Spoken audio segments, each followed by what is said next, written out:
ole he helai comment hi hetiang comment hi atam le tuka ni kum atang nei to kharin ka soi thadu lawa ka tilui chara tun thleng po hen ala top thailo ni adikta soi chuarin nula le tlangwal abigin nula tan phai chuarin min ai lo deuh tan phai chuarin anga yom du ve do na mi pa kan ni na zona ka thiam tu ka ma sela ka chang thadu ngai lawa Mizoram hi nuam ka ti Mizoram ka cham len don ka ho pai to lo Mizoram a kom len don ka dam chungin tiang chi te po ni sela ka tiang chi te po khanin ka soi thin nge ama ro chu kha Mizoram a hian ro chu na nuam ka tia kan om lain ti tiang mo om cham len kan du ni tik ta ka soi chuanin kan om len anga Mizoram hi Mizo inti Mizoram hi ramani Mizoram om na chan chu Mizo te wang ania chu wangin Mizo kani chung hi chuanin Mizoram hi karama kangaya chu wang choi Mizoram a hian cham hlen katumani ti kha kan soi ma sanga ka pian tirat tangin he tong le enge moi vel hi kan thiam lowa Mizoram angin zinnala mate engki mate memar chu alo niam deuh le khote vela om kan nia wangin Mizo trong lama de pon sela kan thiam lawani kan thiam mumal lawani modik ta soi chuani amaro chu Mizo trong mang nu le pa chung kwa pi le pu atanga piang le seilian kani ti hi he comment na tang hian comment tu hian lo hria langin ka pian ka lian nuwa ka in ti Mizo chop lawa ka pian tirata ka nui min pai ma ka nui min pai tang ka pian he ko vel eng pathinina min mu tirata hi Mizo chung kwa dulian trong mang chung kwa tanga piang le seilian kani ti hi ama sain min lo hriat sak langin mo ti chuanin tu nanga sum don du wangte Mizo trong thiam mang lo an roin ti mo zo chopa Mizoram unau tian roin mai biak chopa tiang vel ta chuan tam le tuk khatiang kha kan ni ve reng lawa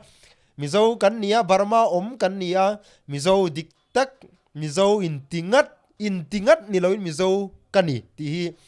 min lo hriat sak don nia ti chuanin hey ral kan tlana Mizoram chau hian ral tlan om ang turanga te hian mi hi in lo nga ya zo na thlak in ti tenin kan ral tlan na deuh ber chu Mizoram hi ania amaro chu Mizoram a hianin an om lai Mizoram lawa po hian an tam le tuk ani ti hi kan soi lang le du sham ani ti chuanin he comment na hi kan chang chho tonga ti chuanin hei i tong thei le tuk tiang chi hi atam khom maya nia kan tong tlang lo na hi chuanin i tong thei le tuk kan ti hi kan man tran tlang pui ani ve maya amaro chu tun ma kum kan pian ma kan tet lai tang tua Burma mi reng ngai thailo na hi alo om tua kum hai le chen athang thang ni thang thum ti hial po ti la sual do mi khami hial chung po social media hianin musit na ya tamani mo musit na ya tam le tuka ha takrama po ni sela Burma tlang cho thil tha chuak em mi ti te ma sela Burma thil ringot ngot Mizoram hian in mang tam le tuk ti te hi in shereng senga tinge in musit ti te hi shadwa kan som ya ta ka su i tong thei le tuk ti ta ka hi ka chan le kan comment le tumna ani a kan tong thei lo le tuka kan ngoi rei le tuka athang tel kan ngoi char tu ma tong chuak an om lawa kan ngoi rei le tuka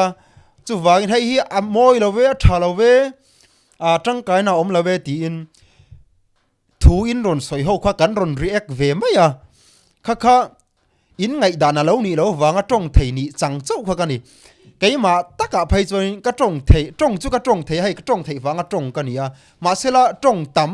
tiang chi te na tong an mang jok ta la tong thei ti ka chu kan tong thei ve ka nga amar chu in du lo ni pon tong tam ti khan mang jok ta la dik angem o om je ta ka choi i tong thei ti kha chu kan tong thei lo li tu ka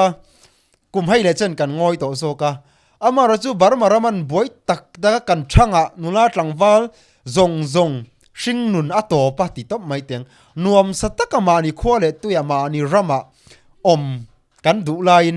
kan ral tlan ania kan du than na poni lovin in le lo wa kanga sumzon na atto pa na tho trom lova om poni sira man atama khati khop khan boruak ipikani abigin thang thar nula tlangwal tan phai chuan tu lang lai phai chu a ipik lut tukani chuti khop kara chuanin kan ral tlana Mizoram hi kan ramani kan unaw te ramani mizo kan nia zo fa ten kan Jerusalem ani tin kan ral tlana ve ani ve maya khata khanin ram thil lampanga tak phai chu India Myanmar ram than ve kan ni amaro chu ti sena in zom na kan nei wangin ti in kan ron in ti kan ron ral tlana kan ron in ti mi khwal vea mi khwala chuanin kan ron in ti nei tu ve na chin po mang amaro chu mizo kan nia Mizoram ani miaw wangin khlai tak kha kan soilang tua kha wang khanin kan ngoi rei li tuk zo ka tuna kan ngoi rei li tuk zo ka chu wangin trong thei si I tho te kha chamange han ti kha chu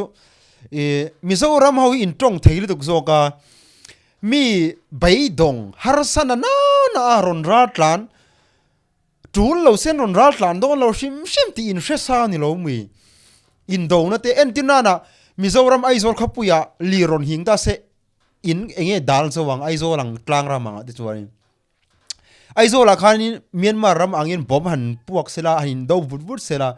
in tlan ve don mo ti chuani mire thei mi ho sa le ha ra tlan ve sian an du dun oman ho sa ti lampang kha ti ka chu tuna Mizoram han boy thut ta sela Mizoram a khani mi ho sa in oma mire thein oma in sum nei in tlan pui dona in nei na in tlan pui don kha ani mai du dun oman ho sa si ra tlan ni wanga re thei tur ra tlan ni wanga ho sa tur ti lampang ngai dan kha sim mak ahun an ral tlan na in an nei ve chunin an nei lu an nei ve chun an kan ral tlan na chu jong chu ni mai a then an ho sa then an re theya ina kanga thom non chaw halai ten an tlan na kain ang vek thei lo khang kha an ho san tam lu tu khlai po kharin mo ti chuanin Mizoram ina heti khop min pui to viala ma YouTuber then khat te chuania dan le du no Mizoram sarkar tha Mizoram mi puin tha mi suaran om kha chun dan le dun arel mai durani a chumi pia lama chun YouTuber then khat te na an thu soi dan hi amoi lo ve ka tia ka ri ekani ve maya chu in lo ngai thei lo lu tuka I trong thei si tho same tia so in ron tang ta kum hai le chen hi kan ngoi to ani social media barma min mu si zia chu kan ngoi chara ral kan tlana she om ril ru zong kan tur la ya YouTuber then khaten viewer an mu na thuan so hi kari ek ve maya thalawe ti in kan in pum khat kan u naw na lam ti chei thei tur khopa thuan ron soi thin awangin kha amoi lo ve ti in ka react ve chau ani ti kha wanga tong thei ni chan ka sang ani chuanin inang keima lampang lo nang ma ni chan nang ma ni ngai dan nga ka ngai kan tong hi ahun ve to a amoi lo chin chu kan soi hun ve to tin kan soi karon soi ve to a tu manan soi ngam lo tu ma bultan ngam lo tu ma soi ngam lo kha keima in karon soi wangin mi huat ka lo a mo tong thei ni ka lo a mi sual ni ka lo a lok na pakhat makani lo amaro chu ka vai ve ni zo na thakte in pum khat na tura chance thade Mizoram kan pan khom lain YouTuber then khat te in egemo mi pakhatan huwa da wangin in pum khat na am ti che thei tur hoi zonga thilan ron soi rang hi amoi lo ve ti in ke chonin ka soi ve mai chawani kan soi ve chawa khanin hai comment lama te poni se comment lampang chu ka en tha to lo a ti sen zom pui u na kan ni na hi eng te ka ma bo thei don lo ti shesa shim la Mizoram zalen hi kum som nga nei turanga vel to ani to a kum som lin nuai chuan in ram boi som zia hi in shep phalowania kan tor na zia hi min shet thiam pui phalo tur chu na thalai tam zok hin ni Mizoram sailian Mizoram nula tlang war zir lifing tu na nga fin na sang tak zir chuak ten Myanmar atanga ra ron tla Myanmar atanga tin thalai pui in zo na thlak pui te tor na hi atak taki min tor pui don lo ti kan hrechiang ani acha renge ram buai so omzia ratlan mani ram mani in mani nakal sana tul na rama ratlan ram buai so omzia hi in temlo keni su kan tema kan soi chu ani zo kani chu mi pressure chu mi au o chu wanga heng chan na ti ron chuak zok ani ti kha kan soilang duwa Mizoram a i kum som lik chunglam kum som nga chunglam phai chon ram boy som zian hretu an hredona tuna ram khoi tu te poni sela an som zian hredona tuna thalai tam zok hi chuan in pawalai thalai chaklai nula tlangwal te chuan in Mizoram ram boy hi ram boy som je in tem phalo ni chuwang chuani keima ni thalai kan ni huna kan ram boy khami kan ral tlan na le zela hetianga i har san na mu sin na kan tok le zel hi anna ve thlo ta ni ti in I do but ten cartele mi pahat mi dang min mu sin na ang chi thu soi hi kan tuar na vea mi fel mi sual o mi than o ma khang kha amoi vek lo ti in karon soi na zo kan ya tong thei ni ka hlo a amaro chu ya I soi sual a omanga min in mi ngai dam na ka dila amaro chu tong thei hlo don po ni la hetianga nga nam in pum khan na lam tur ni lova in mu sin na le in tender na lam hoi zong reng thu soi ang chi hi chu ni tu man in support in karing bik lo ani ti kha kan soyanga eng po chu ni sela tong thei ni ka hloa mual pho ni ka hloa e pathianin tu la ti ve to a pathianin lali suam ming in heng zong hi karon soya ka vai ve thlota ani ti kha kan soilang du sham ani khatianga kan impum khanalam hoi tur ang na barma mi mu sin na shim shamang chi ti a thuan ron soi thina wangin youtuber lar tak youtuber hlotling tak ten ani youtube te hi kan enna sa nia Mizoram om chau hian in zai thiam te in film in ramachan te uma pui te comedian sars tanga uma ste te tanga Mizoram thil thleng shim shami barma u naw te kan ram ang takin barma ta han dung le venga pon chan hi kan ngai tharang in youtube hi movie recap te mizo film te ennom kan til tuk heti khopianin engti kan se kan ngai lu cheuni kan in pui tak kan rabang tak kan ngai cheu kan en sang ngai lo re cheu chu wangin tuna kum hai le chen thang tam tak barma min mu sit na sa shim sha wanga ratlan ten har san an to lai ratlan mu sit tok enge Mizoram kan pan khom lai youtuber tena racist in clear shana in mu sit nang taka thuan ron soi zia hi amoi love athalawe tin ke chuanin tu ma tong ngam lo tu ma ti du lo kha karon soya tong theini karon chang ani ve main ka ria keima mi mal tak phai chuanin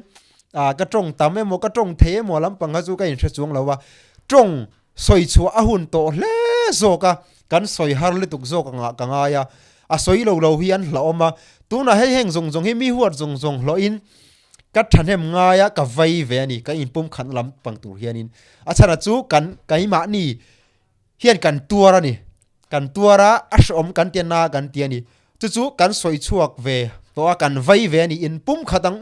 u naw kan ni chon u naw angin omang u chung khat kan ni chon chung ko khatang ni omang u in mu sile in diriam rangi Christian ram tia tan zo na thlak te tia tan amoi lo beti in ke chuan karon comment ve maya karon soi ve maya asul sutu kania awangin mi huat ka hlomi ai lo po kania ma sela hai hi mitam takin in hrethiam thoin garinga ma sela ram veile nam vei kan tiang chu in pum khan lam veile thalai kan ni anangin ka tor hi kan tor thalai zong ten kan tor hi ana ema chu min lo kwang kwa na Mizoram u naw ten Mizoram sarkar min lo puina zong zoi kan mu mai lo chu in pialama mi mal youtuber then khatina racist taka musit taka thiran soi thi ni ke chuanin amoi lo vetin karon react ve mai karon soi ve mai ania khlai taka khanin soi sual omang khang khan min lo in mi ngai damna ka nge na amaro ei chuti rual chuanin kan tor hi anasa emani ti khamin lo hriat thiam ve angaya soi hi ahun to tak set zoga kan soi har le tuk zok hi chuwang zo le chuani an noya hianin ral han doro mizo hei nuami te tol Mizoram hi nuami te tol tuang chi kha anita barmaram buai tang hianin kumnga achuang to ti mayang ni khada tanga tun ni nga ni ro kan kaya kumnga a full pap to he kumnga chung hian Mizoram kala ratlan lo ra ti hi min lo hriat sak langin mizo barmaram kum hay kum nga tel abuai to a shom takani mitam taka tam zok ti la sual lawang thalai tam zok hi chu rampon an chua chan to he barmaram boi chung hian mizoram kala ratlan mi lo ti hi tuna hianin ka chang ka soi duwa shiat enge in mizoram hin nuam ka ti mizoram om in ka chang thin chewa mizoram om hlen turang te pon ka chang thin chew ka ti lui thin chewa anuam thin ani achana chu apo phuak chawa mizoram unaw te na mi tong kam thiam chaw in ngai na thina wangin ka ti lui thin chew in ril ru alang li tukani in ril ru hi ken ve thina chu wangin mizoram ka om le bo shelawin hin horo te in tia tun theng pon mizoram kala om lo nia mo mizoram om hi ka du li tuk mizoram he kom hlen do ni mo mizoram hi mizo teram ani chu mizo ka ni a mizo a piang ka ni a mizo du lian tong manga chung ko tanga seilian piang ka ni a mizoram hi mizo teram ani chi chuari karam ani ve ka ngai maka mizoram cham hlen ka tumani ti ka hilo she phot mai langin chuanin min du lo chu tiang hora chu tiang comment la in soi tu jong po ka sa ma sela hlimam join kan soi lo nge ti chuanin kum nga chung barmaram boi chung jong hianin mizoram a hen kala ratlan mia lawa barma chunga hianin kum nga chung kan lo oma kan lo tuar to ni ti lo siang che lo siang che min comment tu jong cheu kha ni kuma tang ma sela sang ni la som ni pan ni nge ni thum khange ka chung te khanin u le naw te khanin lo om e mai ron choro an tia wang khanin lo thei lowa ka tum mia lo ka zep lo thei lo wanga khuwa ho chho turi min tia ma se khuwa ho turi ni ma se la mizoram khanin an lo om phaya wang khanin mizoram khanin karon phaya khami karon ho chho karon hong chho thleng za ve ka thelo khami chung te chau kha karon hong chho ni chu ba chu rat lanin ani lo kan soi lo nge chu wang chuanin he barmaram heti khop boina hianin heti khop boi mien ratlan suba ratlan velo kan om mo heta tuar thei barmaram kum nga chunga heti khop mien ratlan la ya tuar thei kani ti hi lo sia langin kala ratlan mi lo ti hi ila she ti chuanin i soidu helai barmaram a chon ral han do ro itiom je hi mo barmaram ram boi zia khi item lawa i shelo mai reality khian tu nge reality ral han do ro iti khian ral ka do tu te nge chiang ta wa min shil chorin ka dawang mi chana tur chu sipai ho mo sipai ho ka sha sa ani le tu na hian sipai ho nge thazok mi pui sipai in ti te tu na khian ral ber khi tu nge foreign atangin puina tam takaron lu ta tu nge ai zo foreign atanga puina zong ai zo tu te in chu in lom hai ralan do hoi ya group shan an tam me ma chu wangin pum khat thei ro wa khen eng wange ral kan do payang in pum khat reality khanin tu ber nge reality sipai ho nge iti ral nge nia tu na inti kei kan inti ho hi chung thui sia lo chen ral hin do ro ti mai hi ron soi to su barmar ma khen reality khianin mo imit tha chu sipai ho chu imit tha don ni ma sela atakrama arama katuna tun thleng kum nga chunga ho hiani tu bernge kan ral ti kan chiang to ti lo she don nia foreign atangin puina ron lu zong hi tu he nuk tu kuda nge lun heng ho in chu hian lom unaw pon in do chu wangin in pum khat tak nga phoi enge group khat to wa ka in group phaya sipai te kan do don te ni chuanin kan pai le tuk chu tiang pon ni lo sum le pai du wang rongota ral do angan group shan point rem si lo unaw window kha tiang chinga kharin kan in nam noi ve pai lo atak rama amunai lo eng mai sha lo I tong thai lu ti te khai ron ti mai kan tong thai lo lu tuk zok ral han do ro I ron te tunge kan ral ber atak amuna kan ne mo tu na hian barma rama mizo na thak tam tak pon na chenga arama te khian tu nge mizorama bung ron lut thei turin tu nge tu na hian mai biak ta han tu nga hian tu nge om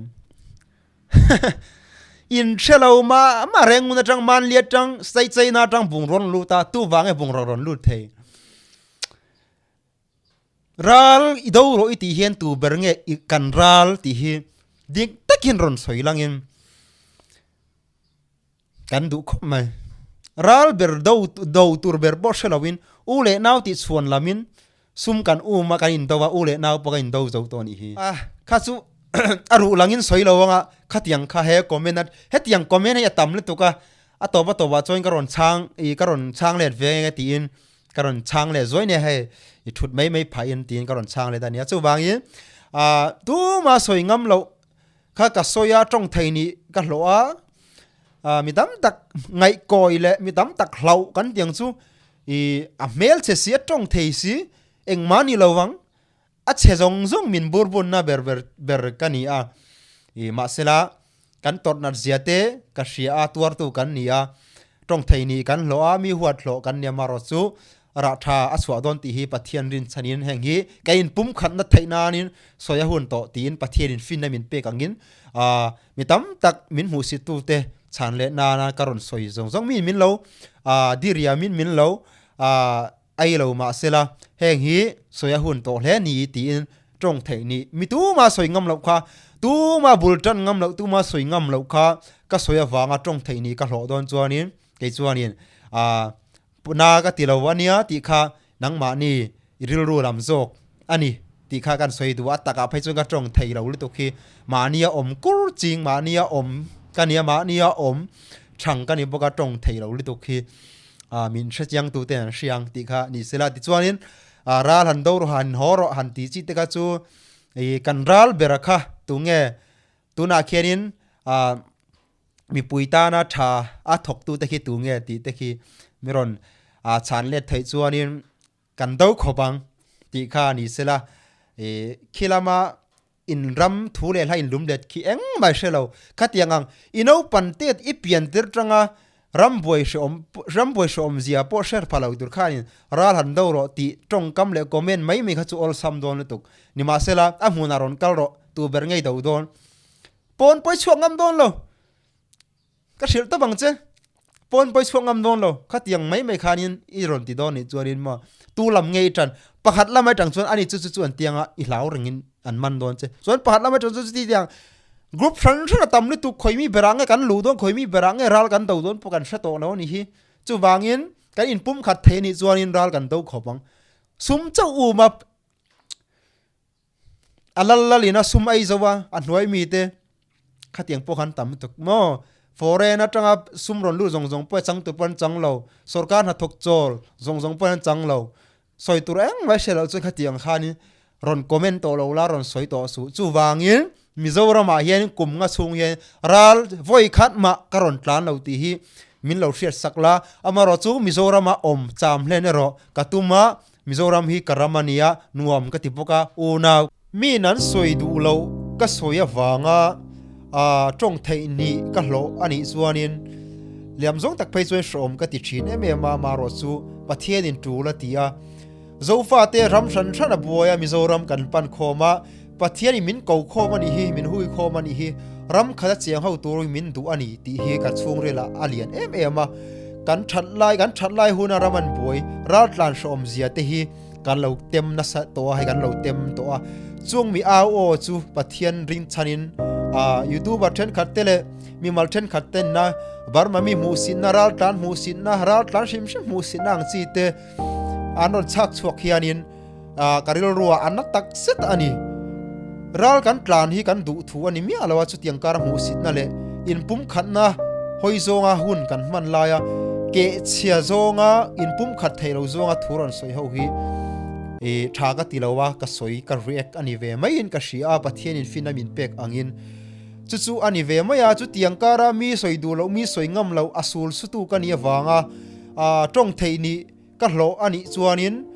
poi ka tit lowa pathian le min comment tu min tong thei si min ti tu te pathian le an ma ni in kar ni in ka hrezo ko an ma ni ril rungai dan